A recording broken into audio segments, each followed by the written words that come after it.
बिस्मिल्लाहिर्रहमानिर्रहीम। अस्सलाम वालेकुम नाज़रीन, आप यूट्यूब चैनल देख रहे हैं। मैं इमरान खान हूँ। सबसे पहले उसी मामले से शुरू करते हैं, रजीम चेंज ऑपरेशन। इसके पीछे इमरान खान साहब का एक जुमला था, और वो जुमला था जून 2021 में एक टीवी चैनल ने इमरान खान का इंटरव्यू लिया, और भी बहुत सारे चैनल से बाद में लिया, और वहाँ सवाल पूछा गया कि क्या आप अमेरिका को अड्डे देंगे या उनको फैसिलिटेट करेंगे अफ़गानिस्तान के अंदर अपना मिशन मुकम्मल करने के लिए, या अफ़गानिस्तान में ऑपरेट करने के लिए आप अमेरिका को मदद फराहम करेंगे, अड्डे वड्डे देंगे। तो उस पर इमरान खान ने कहा कि एब्सोल्युटली नॉट। लेकिन अब उसके ऊपर यू टर्न लिया जाएगा, ऐसा बज़ाहिर दिखाई दे रहा है। मैं आपको रीज़न बताता हूँ कि अमेरिका को इमरान खान से दुश्मनी क्या थी। इमरान खान अमेरिका की लड़ाई से पाकिस्तान को निकालना चाहते थे। वो ये सोचते थे कि ड्रोन हमले जो पाकिस्तान के अंदर हुए हैं, या जो दहशतगर्दी पाकिस्तान के अंदर आई है, उसकी बड़ी वजह यह है कि पाकिस्तान ने अमेरिका की लड़ाई के अंदर हिस्सा डाला है। अमेरिका 7 समंदर पार से आकर यहाँ पे एक लड़ाई लड़ रहा है अफ़गानिस्तान में। वो मुल्क पाकिस्तान का हमसाया है, और पाकिस्तान को अमेरिका इस्तेमाल कर रहा है अफ़गानिस्तान के अंदर रहने वालों के ख़िलाफ़। तो कबायली इलाकों के लोग और उनके साथ साथ जो अफ़गानिस्तान के लोग हैं वो पाकिस्तान के ख़िलाफ़ हो गए, और वो ना सिर्फ अमेरिका के ख़िलाफ़ लड़े बल्कि उन्होंने पाकिस्तान को भी बहुत नुकसान पहुंचाया। पाकिस्तान को अपने मुल्क के अंदर पूरी एक जंग लड़नी पड़ी, और हमने 70 से 80 हज़ार लाशें अपने कंधों पर उठाई। बड़े खूबसूरत जवान, फ़ौजी, इवन जर्नैल, हमने बहुत नुकसान उठाया पाकिस्तान ने इस जंग में। फिर पाकिस्तान ने इस जंग से निकलने के लिए मुज़ाकरात भी किए, चीज़ें काफ़ी हद तक कंट्रोल भी हुई, अभी भी मुज़ाकरात जारी हैं। जबकि अमेरिका को भी बिलाखिर मुज़ाकरात करके वहाँ से छोड़ छाड़ के निकलना पड़ा, और ये कहते हुए अमेरिकन वहाँ से निकले कि ये बड़ी बड़ी अंपायर्स का कब्रिस्तान है अफ़गानिस्तान, तो यहाँ से निकलो फटाफट। अब उस अमेरिका को बड़ी शर्मिंदगी थी।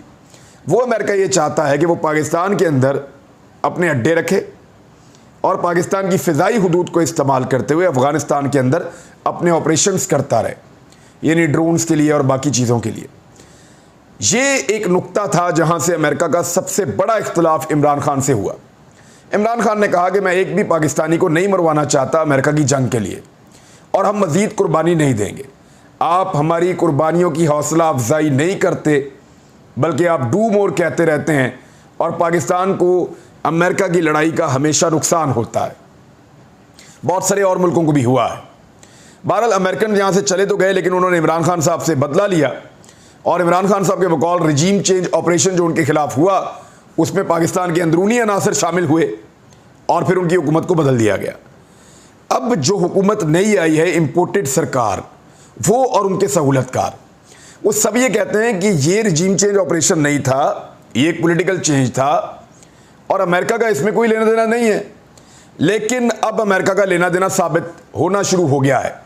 अमेरिका की जो बड़ी डिमांड्स हैं, उनमें एक डिमांड तो ये है कि जो फाटा के इलाकों का मर्जर किया गया है खैबर पख्तूनख्वा के साथ, वो रिवर्स कर दिया जाए। किसी भी सूरत में कर दिया जाए, लेकिन रिवर्स कर दिया जाए। फाटा के इलाकों को जो खैबर पख्तूनख्वा के साथ जम किया गया था, जोड़ दिया गया था, खैबर पख्तूनख्वा का हिस्सा उसको बनाया गया था, अमेरिकन ये चाहते हैं कि वो मामला वापस रिवर्स कर दिया जाए, और उसके लिए वो चाहते हैं कि पाकिस्तान के खैबर पख्तूनख्वा और अफ़गानिस्तान के बीच में एक बफर जोन कायम रहे, और ये उनकी ख्वाहिश है। देखना यह है कि इम्पोर्टेड सरकार ये ख्वाहिश पूरी करती है या नहीं करती, और उनके सहूलतकार ये ख्वाहिश पूरी करते हैं या नहीं करते, देखते हैं अभी इसको। दूसरी जो एक अहम चीज़ है इसमें, वो ये है कि अमेरिका को अड्डे चाहिए, और अमेरिका हर हाल में पाकिस्तान से फ़िज़ाई रास्ता भी लेगा, जहाज़ों के आने जाने का, ड्रोन्स के आने जाने का, और पाकिस्तान से अड्डे भी मांगेगा। दीगर भी बहुत सारी ख्वाहिशात हैं, जिनमें से कुछ तो पाकिस्तान ने पूरी की हैं, और कुछ आने वाले वक्त के लिए पेंडिंग है। यानी इंडिया के साथ अच्छे ताल्लुकात पाकिस्तान बनाए और भारत को भूल जाए। उस पर एक भारतीय स्टेटमेंट भी आया, पहले आपको स्टेटमेंट भी मैं पढ़ के सुना देता हूँ, ताकि आपको आइडिया हो जाए कि इंडिया किस तरीके से पाकिस्तान को फॉर ग्रांटेड ले रहा है, और ये वही इंडिया है जो थोड़ा अर्सा पहले तक पाकिस्तान को इतना ईजी नहीं ले रहा था। भारत के कौमी सलामती के मुशीर अजीत डोवल ने कहा है कि भारत पाकिस्तान से ताल्लुकात मामूल पर लाने का ख्वाहिशमंद है, और मोदी हुकूमत के मुशीर अजीत डोवल ने एक इंटरव्यू में कहा कि पाकिस्तान समेत तमाम हमसाये से हम अच्छे ताल्लुकात चाहते हैं। भारत के मुशीर ने यह भी कहा, कौमी सलामती के मुशीर ने, कि किससे कब अमन की बात करनी है, ये फैसला हम करेंगे, वो मुल्क नहीं करेगा। वैसे ही बिलावल ने ख्वाहिश का इजहार किया है, शहबाज शरीफ ने ख्वाहिश का इजहार किया है, वो भारत के साथ तिजारत भी करना चाहते हैं। कश्मीर का या कश्मीरियों का मुकदमा वो लड़ने को तैयार नहीं है। तो सूरत हाल सारी की सारी आपके सामने है कि भारत के मामले पे तो तकरीबन यू टर्न हो चुका है। अब रह गया अमरीकी अड्डों के मामले पे, तो मियां नवाज शरीफ को मिलकर आए हैं जनाब नजम सेठी। तो नजम सेठी आप जानते हैं, ये मियां नवाज शरीफ साहब के बड़े मंजूर नज़र इंसान हैं। इनको पीसीबी का चेयरमैन भी लगाया था, इनको वज़ीर आला पंजाब भी बनाया था, और बकौल इमरान खान साहब के इन्होंने कुछ ऐसा कार्रवाई डाली थी कि पंजाब में पीटीआई को शिकस्त हुई थी इनकी वजह से। बहरहाल जो नजम सेठी साहब का स्टेटमेंट है, ज़रा उसको आप देख लें। नवाज शरीफ साहब से मिलकर आए हैं, डिटेल डिस्कशन कर आए हैं। नजम सेठी साहब के हुसैन हक्कानी या अमेरिका के अंदर जो लॉबिंग है, उनके साथ भी बड़े अच्छे इनके ताल्लुकात हैं, और ताल्लुकात सबसे होने चाहिए। अच्छी बात है, एक सहाफ़ी ताल्लुकात रखता है, लेकिन उन्होंने जो बात की है वो वही बात है जिसका खदशा इमरान खान साहब का इजहार उसका बार बार वो कर रहे हैं कि पाकिस्तान ने पहले भी बेसिस दिए थे अमेरिका को, ये कोई नई बात नहीं है। ये उन्होंने कहा माजी में भी बेस देने पर पाकिस्तान को बड़ी तरक्की मिली थी, और 10 साल तक पाकिस्तान ने बहुत तरक्की की थी अयूब खान के दौर में, जब पाकिस्तान ने अमेरिका को बेसिस दी थी, अड्डे दिए थे, और मुशर्रफ को भी 20 अरब डॉलर्स मिले थे, हथियार भी मिले थे और मदद भी मिली थी। जब उन्होंने बेसिस दिए, मुशर्रफ ने भी बेसिस दिए। फिर उन्होंने कहा कि ज़ियाउल हक को भी बहुत कुछ दिया गया था, बहुत सारा पैसा पाकिस्तान को मिला था, हथियार मिले थे। जनरल मुशर्रफ के ज़माने में भी तो अमेरिका को बेसिस दिए गए थे और बहुत इमदाद भी मिली थी। फिर यानी वो ये इंस्टिगेट कर रहे हैं कि अमेरिका को बेसिस देना या अड्डे देना या फ़िज़ाई रस्ते देना, ये तो कोई मसला ही नहीं है। फिर मैं आपको हरफ हरफ पढ़ के बताता हूँ कि नजम सेठी ने एक्चुअली कहा क्या। उन्होंने कहा, तो आप इसमें क्या हर्ज है कि आप अमेरिका के साथ मिलकर बैठकर कॉमन इंटरेस्ट कोई अफ़गानिस्तान के अंदर या इस रीजन के अंदर आप बना लें। तो इस सिलसिले में तो उनको अगर कोई एयर राइट्स वगैरह चाहिए या जहाज़ों के आने जाने के राइट्स चाहिए, आने जाने के राइट्स मीन के पाकिस्तान में भी आ सकते हैं, तो ये तो अड्डे की बात कर रहे हैं एक तरह से। तो क्या इसमें हर्ज है कि वो निगोशिएट किया जाए? पाकिस्तान के अगर जियो स्ट्रेटेजिक इंटरेस्ट में है, वैसे पाकिस्तान के इंटरेस्ट में तो ये है कि अमेरिका और जितने नेटो के ममालिक हैं वो यहाँ से जाएं और इस खित्ते को खुद ही चलने दें। किसी भी खित्ते के अंदर जब जंग छिड़ती है तो उस खित्ते के ममालिक के इंटरेस्ट में वो नहीं होता। तो अब ये है कि सारी चीज़ें जो होती हैं वो उस वक्त की नेशनल सिक्योरिटी एस्टेब्लिशमेंट और हुकूमत बैठ कर तय करती है कि क्या लेना है और क्या देना है। यानी अमेरिका के साथ सौदेबाजी के इशारे हैं ये। और नजम सेठी वो शख्सियत हैं जो नवाज शरीफ के बहुत करीब हैं, और नवाज शरीफ के इतना करीब हैं कि एक कश्ती के अंदर बिस्तर लगा के दोनों लेट भी जाते हैं, नींद रात हो जाते हैं। वैसे अजीब बेशर्मी वाली वीडियो है वो, लोगों ने उसके इतने मीम्स बनाए हैं, कभी कूड़े के ढेर पे इनको लटा दिया, कभी कहाँ लटा दिया, कभी कहाँ लटा दिया। तो वो अजीबोगरीब किस्म के उसके मीम्स बन रहे हैं।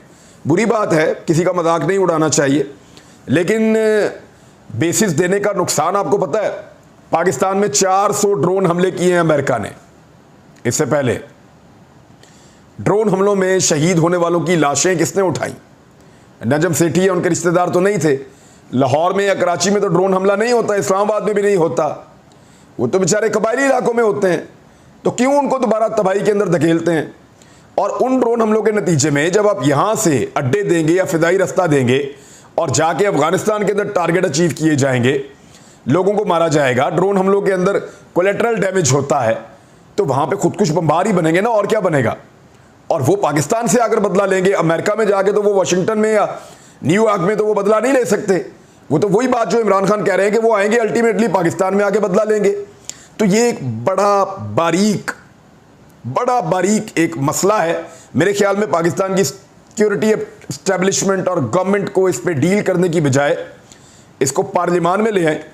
बेशक इमरान खान पार्लियामेंट में नहीं है, लेकिन ये फैसला पार्लियामेंट से होना चाहिए ताकि कौम भी देख ले कि ये वो 15-16 जमातें हैं जिन्होंने पाकिस्तान में अमरीकियों को अड्डे भी दिए, जिन्होंने पाकिस्तान में अमेरिकन को सहूलतें भी दी, और जिन्होंने पाकिस्तान के अंदर अमेरिका को मौका दिया कि वो अफगानिस्तान के अंदर जाके अटैक करें, ताकि ये जमातें जो हैं इनको कल को हम रिस्पॉन्सिबल तो ठहराएं। इससे पहले जो है वो डिक्टेटर थे, अयूब खान डिक्टेटर थे, ज़ियाउल हक डिक्टेटर थे, परवेज़ मुशर्रफ डिक्टेटर थे। लेकिन अब एक पॉलिटिकल गवर्नमेंट है, लिहाजा कोई एक आदमी फैसला नहीं कर सकता, ना पाकिस्तान की एस्टेब्लिशमेंट और हुकूमत मिलकर फैसला कर सकती है। ये फैसला पार्लियामेंट के पास जाना चाहिए, जॉइंट सेशन के अंदर इसके ऊपर डिस्कशन होनी चाहिए, तब तय होना चाहिए कि क्या वाकई पाकिस्तान अड्डे देने जा रहा है, देने चाहिए या नहीं देने चाहिए। अब ज़रा एक स्टेटमेंट है छोटा सा, चंद सेकंड का, ये ज़रा आप सुन लें नवाज शरीफ साहब का। ये मैंने जानबूझकर निकाल कर रखा है। जो नैब के साथ इन्होंने रेप किया है ना, नैब का कानून बिल्कुल ख़त्म हो गया है, नैब अमली तौर पर मौजूद नहीं है। तो नैब के कानून के साथ जो इन्होंने कर दिया है, उसके बाद नवाज शरीफ साहब का एक एतराफ़ जुर्म है, ज़रा आप सुन लें। क्योंकि नैब के कानून में इन्होंने ये कर दिया है कि अगर आपने किसी और के नाम के ऊपर अपनी जायदाद रखी है, XYZ किसी के नाम के ऊपर, अपने बच्चे के नाम के ऊपर, बीवी के नाम के ऊपर, किसी भाई के नाम के ऊपर, किसी दूर दराज रिश्तेदार के नाम के ऊपर, तो वो उसको कोई पूछ नहीं सकता। यानी वो जो फ्रंट मैन है आपका, उसको अब नहीं पूछा जाएगा। बेनामीदार जो है वो उसको नहीं पूछा जाएगा। अगर मैं करप्शन कर रहा हूं और मैंने अपने नाम पे ऊपर दौलत रखी है तो मैं पकड़ा जाऊंगा, लेकिन अगर मैंने दौलत किसी और के नाम पे रखी है तो मैं नहीं पकड़ा जाऊंगा और वो भी नहीं पकड़ा जाएगा। तो नवाज शरीफ साहब का स्टेटमेंट जरा ये सुने कि उन्होंने क्या कहा था इस बारे में कि करप्शन कैसे की जाती है। मैं सिर्फ इतना कहूंगा कि करप्शन या नाजायज ज़राए से दौलत जमा करने वाले ना तो अपने नाम पे कंपनियां रखते हैं और ना ही अपने असासे अपने नाम पर रखते हैं। तो देखिए, अब नवाज शरीफ साहब कह रहे हैं कि करप्शन जो है वो तो जो लोग करते हैं वो पैसे अपने नाम के ऊपर नहीं रखते, ना वो अपने नाम के ऊपर असासे बनाते हैं, वो तो किसी और के नाम के ऊपर बनाते हैं। तजर्बा मियाँ साहब का बता रहा है। तो फिर वो जो असासे हैं जिनके नाम के ऊपर बनाए हैं, उनको भी अब नैब की फहरिस्त में से निकाल दिया है। बिलावल भुट्टो जरदारी ने एक तकरीर की है और ये बहुत अजीब तकरीर है। इसमें 3 चीज़ें हैं। एक तो वो लोगों को समझा रहे थे कि तोशा खाना के बारे में, ये क्या होता है, कैसे तोहफे मिलते हैं, बिल्कुल एक टीचर की तरह समझा रहे थे। लेकिन वो तोशा खाना भी नहीं बोल पा रहे थे, टोचा खाना कह रहे थे। टोचा खाना, टोचा खाना तो मैंने पहली दफ़ा सुना है। बहरहाल बिलावल भुट्टो जरदारी साहब ज़रा अपने वालिद गिरामी से और यूसुफ रज़ा गिलानी से पूछें कि उन्होंने इसी टोचा खाना के अंदर से कितना माल लिया है और कितने तहफ़ लिए हैं और कितने % पे लिए हैं। इमरान खान ने तो इसी टोचा खाना के अंदर से 50% के ऊपर 50% मालियत देकर गिफ्ट लिए हैं ना, अगर लिए हैं तो 50% मालियत पे। ज़रा पता करें कि आसिफ अली जरदारी ने, नवाज शरीफ ने और यूसुफ रज़ा गिलानी ने कितने फ़ीसद मालियत देकर गिफ्ट लिए हैं। अगर इतना ही एतराज़ है तो आप सारे हुकूमत में ले 15-20 साल के, 25 साल के सारा रिकॉर्ड 30 साल का निकालें, टूचा खाना का पता चले सारी दुनिया को कि इसके अंदर क्या है। बिलावल भुट्टो जरदारी ने एक और बड़ा अजीब काम किया। सुबह कैबिनेट में उनको बताया गया कि महंगाई IMF की वजह से नहीं हुई। इमरान खान का जो IMF से मुआहदा है उसकी वजह से महंगाई नहीं हुई, बल्कि महंगाई आलमी सतह पे बढ़ी है, उसकी वजह से पाकिस्तान में बढ़ रही है। ये वाला नैरेटिव अब बेचना है, वरना डांट पड़ती है।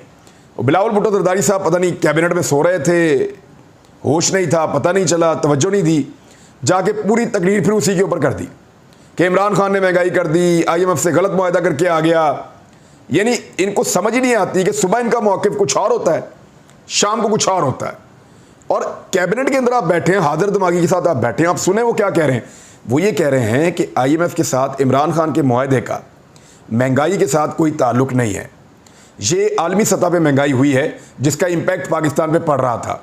इमरान खान कम इम्पैक्ट डाल रहा था, ये हुकूमत ज़्यादा इम्पैक्ट डाल रही है। फ़र्क सिर्फ इतना है। लेकिन बिलावल भुट्टो जरदारी ने वही पुरानी तकरीर कर दी पकड़ के, बजाय इसके कि वो स्टडी कर लेते कि एक्चुअली आज सिनेरियो बदल गया है। दूसरी एक और चीज़, द न्यूज़ ने एक खबर के ऊपर माफ़ी मांगी है। द न्यूज़ ने, गालिबन अंसार अब्बासी का बेटा है जिसने माजरत की है, और उसने मुबैना तौर पे उनका बेटा ही है। जो खावर घुमन साहब ने जो ट्वीट किया उसके मुताबिक वो उनका बेटा है। उसने जो खबर दी है उसके ऊपर उसने माफ़ी मांगी है कि मैंने खातून अव्वल के बारे में गलत खबर दी है। साबिक खातून अव्वल इमरान खान साहब की अहलिया के बारे में मैंने गलत खबर दी है, उसके ऊपर उसने माफ़ी मांगी है जंग अखबार में, द न्यूज़ में। लेकिन हुआ क्या कि बिलावल आज उसी खबर के ऊपर फिर तकरीर करके आ गए। यानी वो खबर देने वाला है वो माफ़ियाँ मांग रहा है कि गलत खबर है, माफ़ कर दो।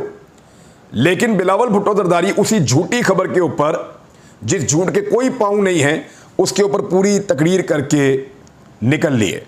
शाह महमूद कुरैशी साहब ने एक शिकवा किया है, उन्होंने कहा है कि पंजाब के अंदर नून लीग के उम्मीदवारों को जितवाने की यकीन दहानियाँ करवाई जा रही हैं। वो कौन था जो यकीन दहानियाँ करवा रहा था? मैं जानता हूँ। जितने उम्मीदवार वहाँ पे इलेक्शन लड़ रहे हैं ना, 20 के 20 पीटीआई के और पीएमएलएन के, वो सारे जानते हैं पंजाब की एक बहुत ताकतवर शख्सियत को, एक बहुत ताकतवर इंसान को ये टास्क दिया गया है कि हमज़ा शहबाज की हुकूमत नहीं गिरनी चाहिए। ये जो 20 हलकों में इलेक्शन हो रहे हैं, इनमें से ज़्यादा हलकों में इलेक्शन जितवाना है हमज़ा शहबाज को, पीएमएलएन को, ताकि हमज़ा शहबाज की हुकूमत जितनी देर तक हम चाहें उतनी देर तक सस्टेन करें। क्योंकि अगर इमरान खान साहब जीत जाते हैं और इमरान खान साहब कामयाबी हासिल कर लेते हैं तो पंजाब में इमरान खान साहब की हुकूमत बन जाएगी। अब देखें, पंजाब में उनकी हुकूमत, खैबर पख्तूनख्वा में उनकी हुकूमत, और आज़ाद कश्मीर में हुकूमत, और गिलगित बल्तिस्तान में हुकूमत, सिंध में पीपल्स पार्टी की हुकूमत, और बलूचिस्तान में एक और अलग सरकार। तो ऐसी सूरत हाल में सिर्फ इस्लामाबाद का वज़ीर आज़म बनना शहबाज शरीफ के लिए फ़ायदेमंद नहीं होगा। अगर पंजाब उनके हाथ से निकल गया, पूरा गेम पंजाब में है, तो एक बहुत ताकतवर शख्सियत की, और मुझे पता है कि आने वाले दिनों में जैसे जैसे धांधली और फ्रस्ट्रेशन बढ़ेगी, वैसे वैसे आप देखेंगे कि उस शख्सियत का नाम ज़्यादा लिया जाएगा। लोग बावाज़े बुलंद कहेंगे और फिर उस शख्सियत को लोग उसी तरह मुखातिब करेंगे जैसे ऐसी शख्सियात को मुखातिब किया जाता है। तो लगातार धांधली का एक बंदोबस्त और प्रोपेगेंडा हो रहा है। इलेक्शन कमीशन ने उसके ऊपर एक फार्मूला किस्म का नोटिस लिया है, लेकिन इससे निकलना कुछ नहीं। ये पाकिस्तान तहरीक इंसाफ को या उन उम्मीदवारों को आने वाले दिनों में आप बहुत खुलकर बोलता हुआ देखेंगे। इमरान खान साहब ने एक इंटरव्यू दिया ऑस्ट्रेलियन टेलीविजन को। एंकर ने पूछा कि आपको बैरूनी इमदाद चाहिए पाकिस्तान में हुकूमत बनाने के लिए, यानी बाहर के मुल्कों के ताकतवर हलकों की इंटरनेशनल एस्टेब्लिशमेंट की मदद। उसने कहा मुझे किसी की मदद नहीं चाहिए। इमरान खान ने दोबारा ललकार कर कहा है, जैसे पहले एब्सोल्युटली नॉट कहा था, बिल्कुल वैसे ही कहा है। इमरान खान ने कहा कि मुझे किसी की मदद नहीं चाहिए बैरूनी दुनिया से, मुझे सिर्फ और सिर्फ फ्री एंड फेयर इलेक्शन दें और बस, इससे ही वो हुकूमत जीत के आ जाएंगे। इमरान खान साहब को पता है कि पब्लिक इस वक्त उनके साथ खड़ी है। फ्री एंड फेयर इलेक्शन करवाएं और वो इलेक्शन जीत जाएंगे। उन्हें किसी की मदद, किसी की सहूलतकारी या किसी को हैंडल करने की ज़रूरत नहीं है। ये कॉन्फिडेंस इमरान खान को क्यों मिला, ये पब्लिक ने दिया है। अब तक के लिए इतने, अपना ख्याल रखिएगा, अपने इस चैनल का भी। अल्लाह हाफ़िज़।